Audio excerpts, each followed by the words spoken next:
యాదాద్రి భువనగిరి జిల్లా ఆలేరు పట్టణ కేంద్రంలో ఆదివారం రోజున స్థానిక బీసీ కాలనీలో 7, 8, 12 వార్డుల నుండి బీజేపీ కాంగ్రెస్ పార్టీ నాయకులు సుమారుగా 200 మంది మాజీ ఎమ్మెల్యే గొంగిడి సునీత మహేందర్ రెడ్డి, డీసీసీబీ మాజీ చైర్మన్ గొంగిడి మహేందర్ రెడ్డి సమక్షంలో పార్టీ కండువా కప్పుకొని భారీగా చేరికలు జరిగాయి. ఈ సందర్భంగా వారు మాట్లాడుతూ గతంలో ఆలేరు గొంగిడి సునీత ఎమ్మెల్యే ఉన్నప్పుడు అభివృద్ధి జరిగిందని, కాంగ్రెస్ ఎమ్మెల్యే వచ్చిన తర్వాత ఆలేరు అభివృద్ధికి నోచుకోలేదని తెలిపారు. కావున బీఆర్ఎస్ పార్టీ అభ్యర్థులను గెలిపించాలని కోరారు. ఇక ఈ కార్యక్రమంలో పట్టణ అధ్యక్షులు పుట్ట మల్లేష్ గౌడ్, మాజీ మున్సిపల్ చైర్మన్ వస్పారి శంకరయ్య, టంగుటూరు గ్రామ సర్పంచ్ జూకంటి అనిల్, సీనియర్ నాయకులు బొట్ల పరమేశ్వర్, కొలుపుల హరినాథ్, బేతి రాములు, ఆడెపు బాలస్వామి, కాసగల్ల అనసూయ, పాసికంటి శ్రీనివాస్, బింగి రవి, మోరిగాడి వెంకటేష్ గౌడ్, మహిళా నాయకులు, పార్టీ నాయకులు తదితరులు పాల్గొన్నారు. ఈ రోడ్లు కానీ, డ్రైనేజీలు కానీ, ఇక్కడ కమ్యూనిటీ హాల్ల నిర్మాణం కానీ ఇవన్నీ చేయడం జరిగింది. అదేవిధంగా మొన్న ఎన్నికల ముందు కూడా 15 కోట్ల రూపాయలు అంటే మున్సిపల్ ఒక సీసీ రోడ్ చేయాలని కానీ, ఒక మోరీ కట్టాలనే ఆలోచన ఎవరు ఓట్లు వేయించుకునే తప్ప వేయడం జరిగింది. ఇప్పుడున్న ఎమ్మెల్యే గారు మన బీఆర్ఎస్ పార్టీకి హుసేన్ గారు, హేమంత్ గారు, రాములు గారు, వై రాములు గారు, అప్పౌజ్ భాస్కర్ గారు,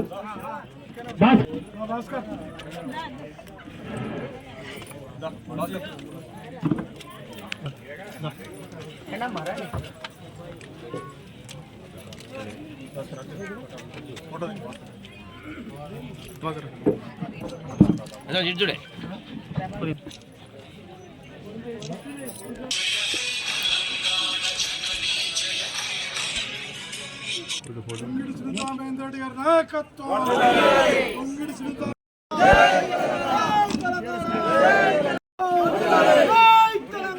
మరి యువజన నాయకులు బీజేపీ పట్టణ యూత్ అధ్యక్షులు మరి భోగ శివకుమార్ గారి నాయకత్వంలో 50 మంది, మొత్తం 200 మంది ఈరోజు బీఆర్ఎస్ పార్టీలో చేరారు.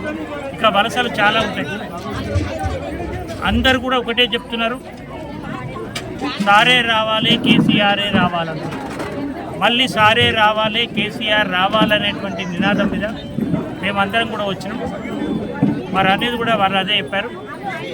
మరి మళ్ళీ కేసీఆర్ రావాలంటే ఈ మున్సిపల్ ఎన్నికల్లో బీఆర్ఎస్ పార్టీ గెలవాలి. కాబట్టి ఏదైతే కాంగ్రెస్ ప్రభుత్వం గత 2.5 సంవత్సరాల్లో 6 గ్యారెంటీలు ఇచ్చి ఒక్క గ్యారెంటీ కూడా అమలు, బటర్ఫ్లై లైట్ వేసి రోడ్డు కూడా ఎంతో అభివృద్ధి చేసింది. 2 ఇరుపక్కలు కూడా మోరీలు కట్టినాం. మరి రత్నాల వాగు నుంచి మొదలు పెడితే దుర్గమ్మ గుడి వరకు, ఆ పెద్ద వాగు నుంచి రత్నాల వాగు వరకు 2 సైడ్లో మోరీలు కట్టించాం. ఇట్లా మరి మైనార్టీ స్కూల్ తీసుకొచ్చుకున్నాం. మరి ఇట్లా అనేక కార్యక్రమాలు కేసీఆర్ గారి నాయకత్వంలో జరిగినాయి. ఈ 2.5 సంవత్సరాల్లో తట్టెడు మన్ని కూడా ఎక్కడ తెలియదు. ఏమనంటే ఉపాధి హామీ కింద కాకుండా ఏదో రోడ్లు వేస్తామని చెప్తున్నారు. ఉపాధి హామీ కాదనుకోండి కార్యక్రమంలో, కానీ ఏదో సీసీ రోడ్ అని చెప్తున్నారు.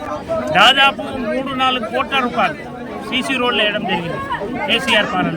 మరి ఇట్లా అనేకమైనటువంటి అభివృద్ధి కార్యక్రమాలు చేసినాం. కాబట్టి ఇవాళ మున్సిపాలిటీలో ఓటు అడిగే హక్కు కాంగ్రెస్ పార్టీకి లేదు లేదు లేదు.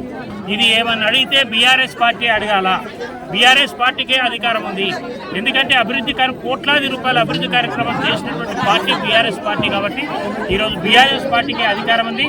కాంగ్రెస్ పార్టీకి తట్టెడు మన్నుది అని వీళ్ళు ఏ ముఖం పెట్టుకొని గ్రామాలకు వచ్చి, టౌన్లకు వచ్చి ఓట్లు అడుగుతారని నేను అడుగుతున్నాను. మరి ఆలేరు నియోజకవర్గ కేంద్రాన్ని కూడా పట్టించుకోలేదు. ఇలా రెవెన్యూ ఆలేరు ప్రజలంతా కోరుకునేది ఒకటి, ఈ ప్రాంత ప్రజలంతా కోరుకునేది ఒకటి, ఆలేరు డివిజన్ కావాలని.